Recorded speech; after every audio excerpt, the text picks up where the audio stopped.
Craft Chest says some time ago, Scott Steiner endured a life-threatening injury to his sternum in which he was allegedly compelled to get the chest tattoo. Is there any truth to this? Since Dutch, you spent so much time there, did you hear anything about this? There, I believe he means Puerto Rico. Did you ever encounter Scott Steiner before? So, I mean, you can't have failed to have noticed the sort of sunken portion of the chest of Scott Steiner, especially when he went to TNA. Did you ever find out what that was about? No, never did. But I've known Scott since he actually broke into business. They brought him to Memphis, greener than hell, and stiffer than hell. But he was a great amateur wrestler because when you looked at him, you knew not to mess with him. You know he could just take you and suplex you all over the place. And if Scott liked you, you know, he would give you everything. But if he didn't like you, he wouldn't do it. I've seen him go in the ring with guys that he was, what happened here? Sorry, no. He was following your cigar for some reason. Do carry on. I know. The camera's just as sick as Dutch has been as well. No kidding. It's still playing up. The camera's missed me, haven't you? Hell yeah.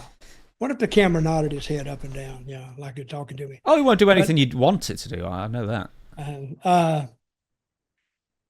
Scott learned to work in Memphis, and he turned out. Rick wasn't there. I think Rick was still in Atlanta, but all Memphis was doing was getting Scott ready to go join his brother. He was just getting experience. But whatever match I had with him, he didn't hurt me. Well, then again, he liked me. You don't hurt the people you like. And he turned out to be a great talent in the ring. And then again, you've seen him on some tapes. When he didn't like somebody, he didn't work with them too much. And he'd be a little bit stiff, but good guy and kind of quiet too, because he always thought I was funny, and he'd be interested in him and he'd laugh. And so, but I had a little bit of a hand in his early development, but now he's doing really good. I think he has the Shoney's now. Yeah, he did at one point, yeah. Several Shoney's now, I think. So he's doing really, really well, and my hat's off to him. You just said you helped in his development. How so? Well, he was just starting. See, when we would have a match, I would go in there and I would help him. I said, okay, we'll do this and we'll do that. But see, he was too inexperienced to try to call anything. And I would work with him. And I'd have him give me the slam, and I'd sell it, and then I'd give him something else.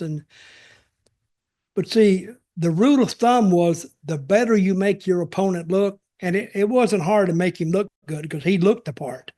He looked like $1 million. The better you make him look, and then you come out on top and you beat him, now you beat somebody. You beat somebody who really almost took you to your limit, and you come out on top.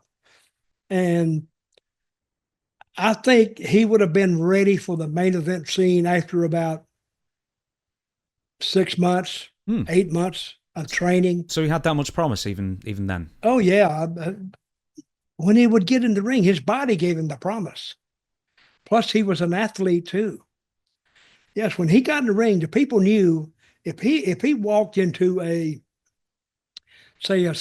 I keep using 7-Eleven, but a convenience store, and he stood there, you knew he was something. Of course, immediately you think he's a bodybuilder because he was all jacked up, or he was a football player, or he was something, or a wrestler.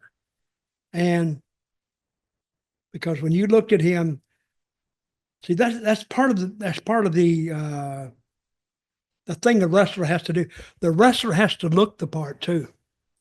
The wrestler's got to look like, and you've seen people, I say sometimes, when you see a guy, say he's 50 feet from you, and he looks intimidating at 50 feet, well, you're going to give him a wide berth. You're going to get out of his way because he looked the part, and if he had to, he could act the part too. So, and a lot of wrestlers just went off appearance mostly. A lot of them did. They were all cut up. They just looked like they were just mean ass bastards. And that's part of the story. I'm just looking at some of the people who were in Memphis in 1988. Some names: Scott Levy. Who's that? Raven. Raven. Bob Holly was in at the same time. Yep. So there's some really big names in the future that sort of populated Memphis in 1988. You remember when I was talking about Vince started his developmental league when he could have been subsidizing Memphis and sending them there. They would have TV every week. They would make the trips like everybody else. They would learn on-the-job training. And I think Vince may have saved some money. Not that money was an issue, but there was several of the smaller territories that he could have helped out. And Sid Vicious came through there. Bruno came through there. Kurt Hennig, I know he was already established by that point, but Scott Steiner wrestled Kurt Hennig in a very, very early match on a non-house show, I think. Yep. So, yeah. Brian Adams. Brian Lee. Yep, Brian Lee. Yeah. The Bruise Brothers were there. I mean, of course, Jeff Jarrett came through there. Everybody knows that. But we're just talking about Miss Jackie back on our regular show. She came through there. A lot of them came through there because it was basically, and I think Vince viewed Memphis as a starter promotion, especially for talent. And I don't know what got into him that he wanted to start his own developmental league, but he ended up, I think he had one in Memphis one time, and that didn't work out for some reason. It was like Randy Hales and Power Pro Wrestling or something like that, wasn't it? And they sent quite a few of the WWF guys down there. I think it was even before that. Yeah. It really was. But that's where they went. That's when, if the whole business had been, say, like it was when Vince started to take over, if the business had stayed like that with the little territories here, and here, they could feed Atlanta or WCW and WWE indefinitely. They just come in and pick who they want and take them and see what they can do with them.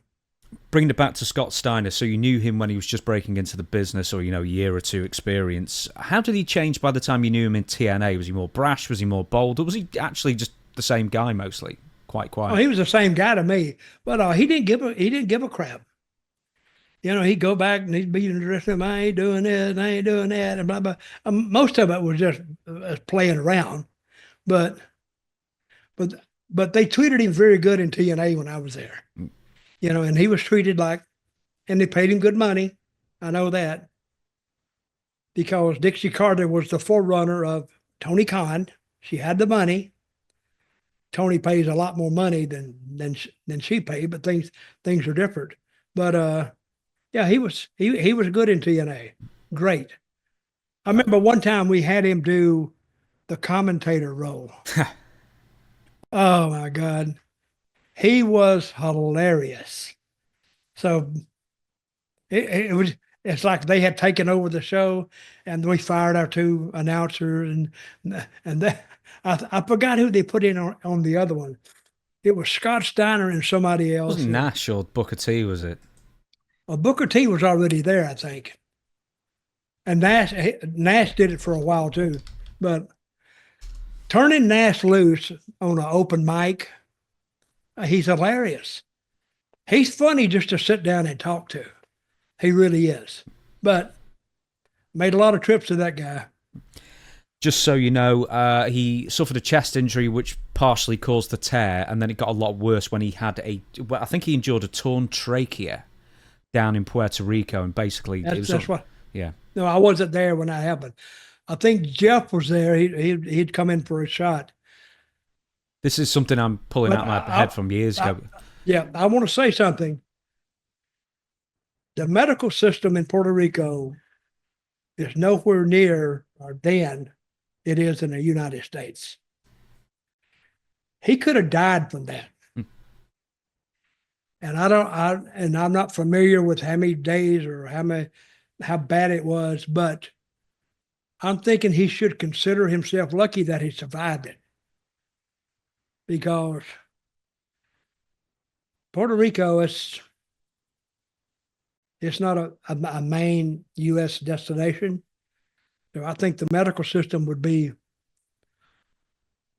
and I don't know when this happened. If it happened on a Saturday night, I don't even know how he got into the emergency room, because the emergency rooms in one of the two big hospitals in Puerto Rico on a Saturday night, they're full. People getting cut, people getting shot, people getting hit in the head. It was a crime down there was rampant. So they had a lot of violence, and you didn't go out on the street at 8 o'clock at night either. You went back in your little cubby hole and stayed there. But I'm glad he survived, and it was a long time before he even attempted to get back in wrestling.